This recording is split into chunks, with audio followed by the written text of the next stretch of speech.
Um clássico indicador é turnover, que mede a capacidade da empresa de reter os seus talentos.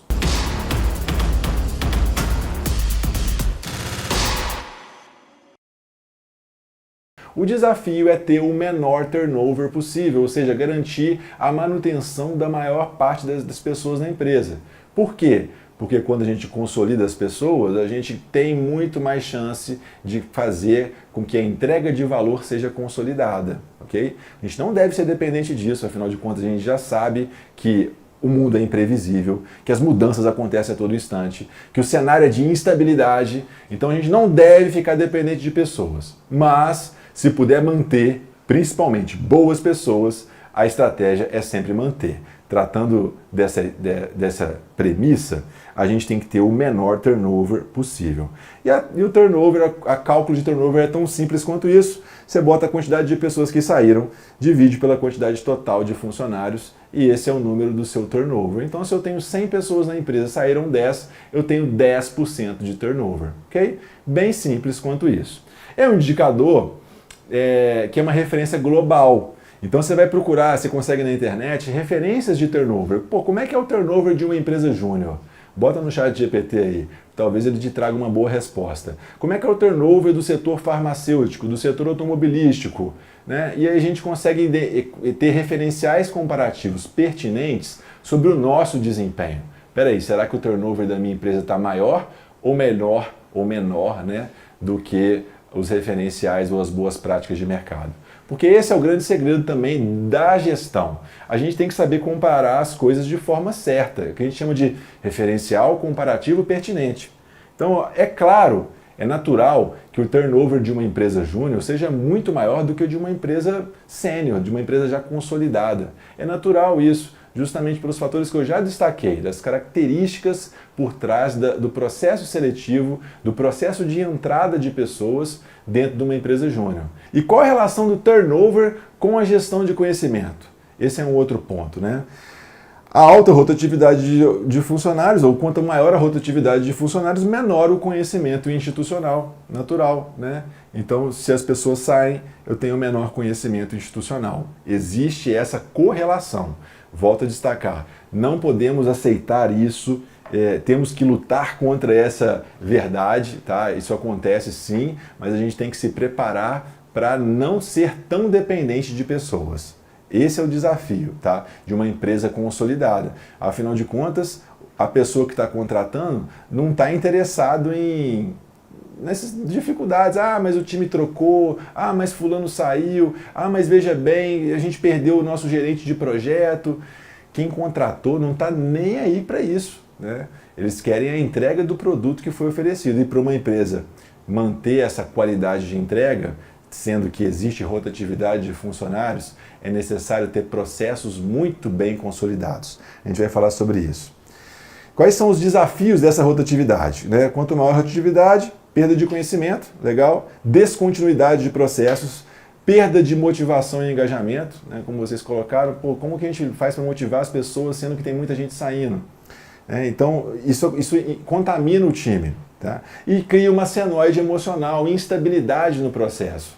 Essa instabilidade, essa insegurança, essa incerteza, eu não sei qual vai ser o dia de amanhã, ela gera esse vale do desespero, né? É muito comum dentro de um processo de mudança, um processo de desconhecimento. As pessoas ficam inseguras do que vai acontecer, é chamado vale do desespero, e a gente já, uma vez mapeado como acontecem as coisas, a gente consegue já minimizar ou mitigar os riscos para potencializar os resultados, ok?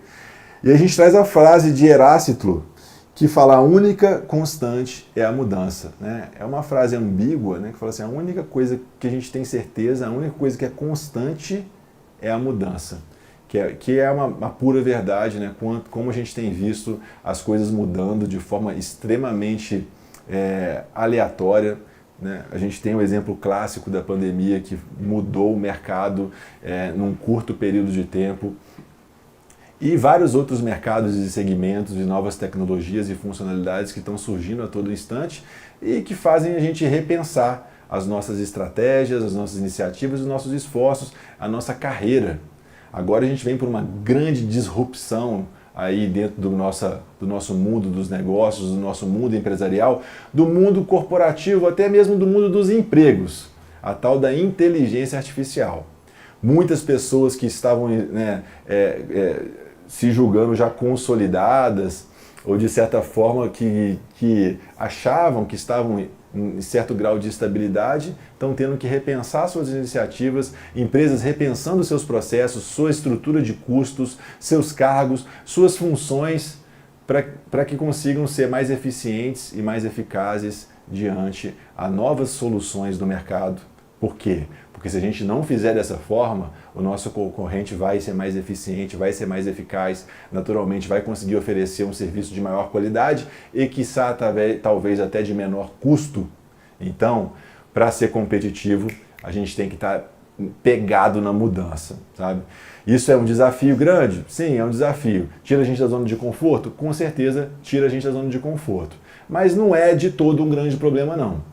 Se a mudança é uma grande certeza, a dependência de pessoas, ou o diferencial sobre o comportamento humano, que é capaz de combinar processos, atividades, tarefas, otimizar situações, se torna um grande diferencial competitivo. Legal? Então a gente tem que ter esse raciocínio em mente e entender que as mudanças são sim inevitáveis, mas aí estão grandes oportunidades. É justamente nas crises que empresas se destacam, que profissionais se destacam, né? Então a gente tem que entender essas mudanças como um fator positivo.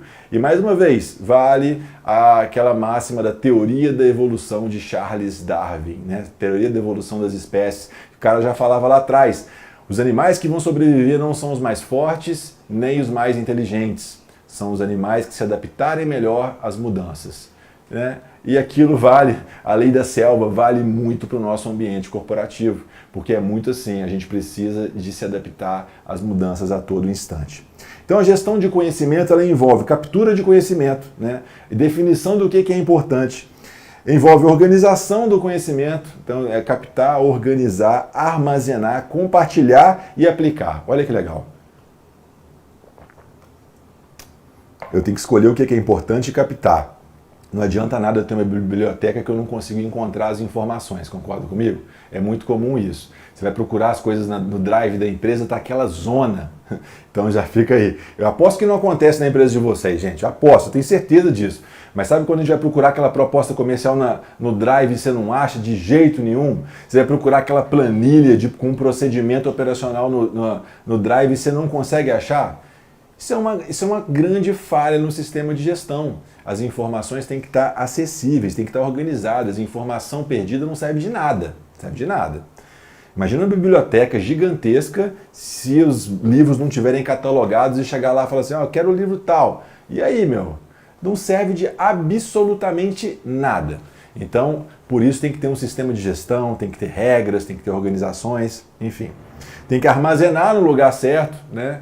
Pô, Thiago, a apresentação está no meu pendrive. Pô, mas era para estar no drive. No seu pendrive não me atende, né? Então o armazenamento é muito importante. Aqui é um ponto crítico também, porque muitos conhecimentos se perdem por falha de armazenamento, ok? Isso é crítico. As pessoas salvam na área de trabalho, não colocam no lugar certo, salvam no lugar certo, de repente até num HD e que não tem backup, que pode ser queimado, que pode ser criptografado, que pode ser, como diz, alvo de hackers, né? Como já fomos várias e várias vezes na Voito. Enfim, vários cuidados que a gente tem que tomar para que a gente possa blindar o nosso conhecimento, trabalhar com redundâncias, com backups e coisas assim. Não adianta capturar, organizar e armazenar se a gente não compartilhar. Tá? Essa é uma outra pegada, tem que compartilhar. Isso é processo de treinamento, é palestra, capacitação, várias dessa pegada aí. E depois aplicar, tá? A gente tem na Voito uma mantra, execução transforma o sonho em conhecimento. De nada serve se não tiver aplicação de tudo isso, tá? Isso é um outro ponto crítico. Então, gestão de conhecimento envolve isso. Como lidar com a alta rotatividade? Pega essa, hein? Três dicas matadoras para lidar com a alta rotatividade de pessoas. A primeira coisa para lidar com a alta rotatividade são processos eficientes de seleção. O jogo da rotatividade começa a ser ganho no processo seletivo.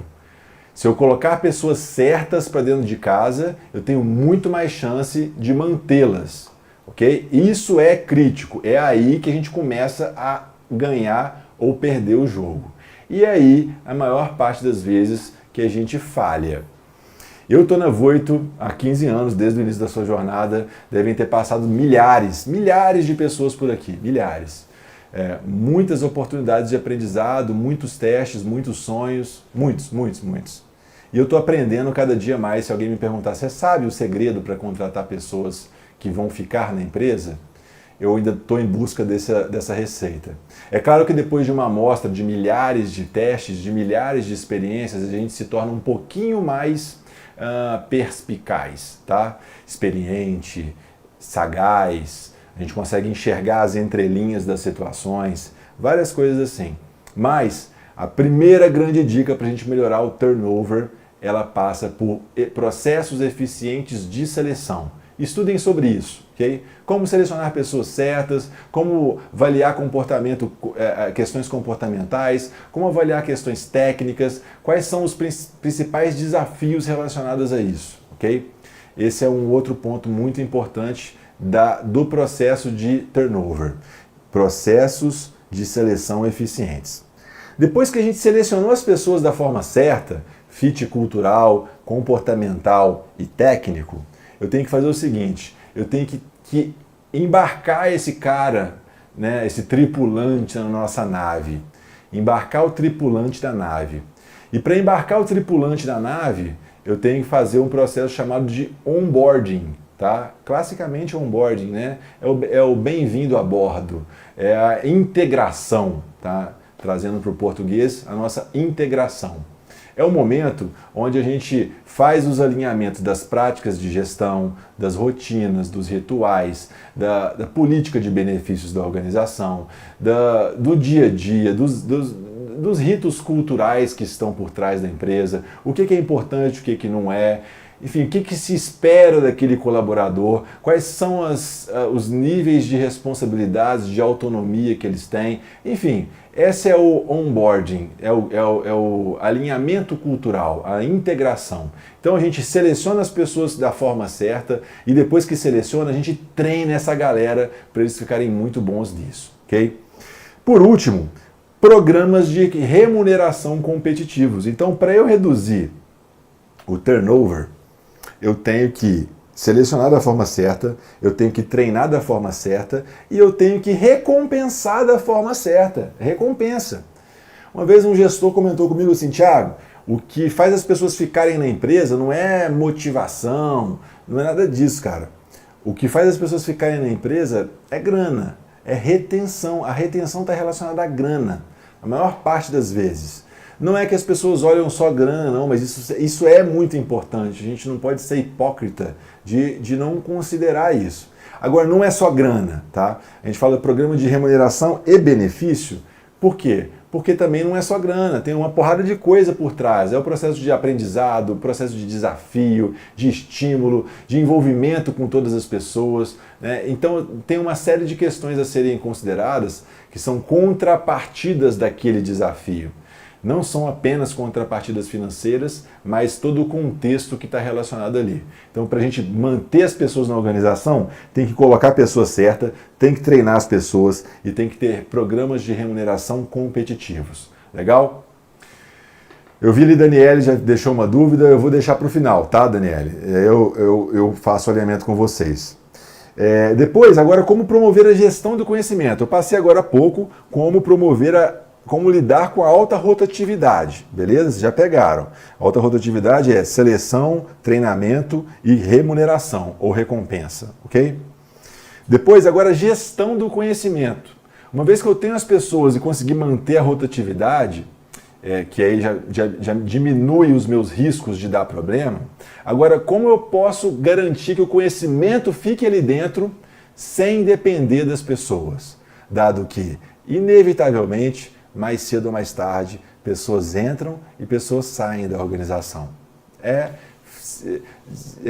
De forma feliz ou infeliz, é assim, é a vida, é assim que as coisas acontecem. A gente tem que aproveitar enquanto as coisas estão funcionando. Esse é o grande lance, ok? E como lidar para a gente conseguir internalizar a gestão de conhecimento. Primeiro passo, definir os processos críticos, tá? O que agrega valor? O que é crítico? E quando vocês pegam lá na norma NBR ISO 9001, versão 2015, ela fala que a gente tem que consolidar os processos críticos que interferem na qualidade percebida pelo cliente. Então, o que é o processo crítico de uma empresa de consultoria? É o processo de prestação de consultoria, que detalha quais são os mapeamentos de requisitos internos, quais são as infraestruturas, os recursos necessários para aquela consultoria ser realizada, quais são as entregas de valor de cada proposta de serviço feita. Então esse é o processo crítico, é o processo que entrega valor para o cliente, ok? Primeiro passo é esse, para garantir a gestão de conhecimento, eu tenho que falar o que é importante. A gente tem uma limitação de recursos, né? É natural que toda empresa tenha uma limitação de recursos. A gente tem que saber o que é importante para o cliente, para a gente direcionar esforços na direção certa, ok? E começar pelos críticos, né? Começar sempre pelos críticos, depois indo para os processos de suporte. Depois disso, depois que eu defini o que é crítico, eu vou fazer o quê? Consolidar e procedimentar. Se eu não tenho procedimento, se eu não tenho processo em cima do que é crítico, cada vez eu entrego de uma forma, gente. Os procedimentos, os processos, eles são as bases de qualquer sistema de gestão de qualidade. Não existe qualidade sem procedimento. Como é que eu vou entregar o serviço da mesma forma se eu não tenho procedimento? Se uma hora eu fiz de um jeito e na outra eu fiz de outro. Não tem como. Os procedimentos, eles são fundamentais para que a gente possa consolidar. E, gente, procedimento pode ser no Word, pode ser no bloco de notas, pode ser no Notion, pode ser no Trello, pode ser no PowerPoint, pode ser em qualquer instrumento. Não se preocupem quanto a isso. Vocês têm que pensar o seguinte, ele tem que estar de fácil acesso e de uma fácil ferramenta de instrução. Um procedimento ele não serve para ficar na gaveta, ele não serve para ficar no book de auditoria, ele não serve para incluir no manual de qualidade. Um procedimento ele só serve para servir como um instrumento de treinamento de pessoas. Então, se tiver que ter fluxograma, bota fluxograma. Se tiver que ser um flip chart, bota no flip chart. Uma cartolina, bota a cartolina. Um quadro cheio de post-it, bota o quadro cheio de post-it. O procedimento tem que ser funcional, tem que ser instrutivo, legal? Não importa o software, fiquem à vontade, desde que seja de fácil acesso e seja instrutivo. Procedimentos feitos em Word, em texto corrido, grandes, não são recomendados, não são instrutivos, né? Você vai, lê aí o procedimento, está escrito. Eu acho que a gente precisa de muito mais hoje em dia para fazer as coisas funcionarem. Então o procedimento pode ser um vídeo. Cara, o procedimento de como atender o cliente está lá no vídeo, lá na plataforma, tá? Já está ali o procedimento. Vê aquele vídeo que você vai entender o procedimento. Ok? É sobre isso. Então eu defini o que é o crítico, procedimentei as melhores práticas e depois, é claro, treinei. Treinar de forma incessante. E é treinamento com prova, com avaliação de percepção, avaliação de aprendizado, tá? Isso é muito importante. É um processo crítico, a gente faz muitos treinamentos. É comum as pessoas terem diferentes níveis de atenção durante o treinamento. Por isso, os testes de verificação de conhecimento são muito importantes. Thiago, mas eu não tenho uma plataforma para fazer isso. Tudo tem um jeito. Para começar, Google Forms. Pega lá no Google Forms, no final do treinamento, e fala assim... Bota 3 perguntas subjetivas sobre o treinamento. O que você aprendeu sobre o tema tal? Quais são os principais desafios de implantar A, B, C, D, E? Algumas coisas assim são perguntas que fazem as pessoas expressarem os seus aprendizados sobre um determinado assunto, sobre o assunto que foi exposto. Então, para que a gente possa garantir uma boa gestão de conhecimento, eu tenho que definir o que é importante, eu tenho que procedimentar o que é importante, eu tenho que treinar pessoas no que é importante. Legal? Na sequência, como o Vale do Silício tem feito, né? Como as grandes empresas, startups, Google, Facebook, diversas dessas empresas utilizam para poder manter suas pessoas, reduzir a rotatividade e garantir a gestão de conhecimento. Trabalham com mentoria e coaching, então procuram ter profissionais seniores que apoiam o desenvolvimento dos mais juniores e aí conseguem ter um processo de espelhamento, de mentoring de carreira. Isso é muito bacana, né? Engaja as pessoas. Muitos eventos, palestras, momentos como esse, é um momento que eu tenho certeza que a empresa júnior de vocês incentivou vocês a estarem aqui conosco. Momentos diversos também, né? A gente tem no Movimento Empresa Júnior muitos gigantes eventos maneiros. Teve o Enege aí há pouco tempo, eu fiquei sabendo, estava muito bacana também. A gente teve um feedback muito bacana. A gente pode também ter feedback contínuo da avaliação, né? Então é um processo de percepção da satisfação dos clientes, a gente tem uma avaliação de clima que faz com que as próprias pessoas possam compartilhar as suas percepções, suas satisfações ou até insatisfações sobre a empresa. Um processo aberto de compartilhamento de informações, estímulos de colaboração e programas de desenvolvimento profissionais. Tá? Assim as empresas do Vale do Silício trabalham para reduzir o turnover e aumentar a rotatividade. E diante de tudo isso que eu falei, vocês devem pensar, beleza, Thiagão, como que eu aplico isso aqui na minha J, cara? Muito bonito, mas e aí, como que eu aplico? Primeiro passo, quem não mede não gerencia, tá? Já dizia Vicente Falcone, quem não mede não gerencia. O primeiro passo é entender o que é importante e medir o que é importante, ok? Medir o que é importante. Começar pelo turnover, começa a mensurar o turnover. Primeiro aprende que é importante garantir que as pessoas não saiam. Começa a mensurar o turnover e começa a entender quais variáveis influenciam nesse turnover. Tá? A partir daí, vocês vão poder tomar ações para poder garantir maior motivação das pessoas e vocês vão perceber que as variáveis que influenciam no turnover estão muito na vibe daquelas que eu acabei de comentar aqui, sobre o processo de treinamento, de engajamento de pessoas, de definição do que é importante.